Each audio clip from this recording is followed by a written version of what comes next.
మారటం అంటే దేనిలాగా మారాలి? ఇప్పుడు నీ మనస్తత్వం బట్టి మారాలా?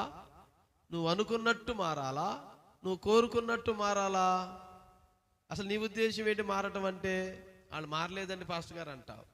అంటే నీ ఊహలో, నీ ఆలోచనలో, నీ దృష్టిలో ఆ వ్యక్తి ఎలా ఉండాలని అనుకుంటున్నావు, అలా మారాలని నువ్వు కోరుకుంటున్నావు. ఆ వ్యక్తి మారట్లేదు, అది నీ ప్రాబ్లం, అంతే కదా? కానీ ఇక్కడ మారటం అంటే నీ ఊహా ప్రపంచంలోకి అతను ఆమెను రప్పించడం కాదు. మారటం అంటే నిజంగా అతను దేవుని యొక్క బీజమైన దేవుని వాక్య మూలంగా పుట్టిన వ్యక్తి అయితే ఈ చివరికై ఈ దినానికి ఈ గడికి అతను ఏదైతే ఆత్మ సంఘములతో మాట్లాడిందో ఆ ఆత్మీయ ప్రత్యక్షతలోనికి ఆ వ్యక్తి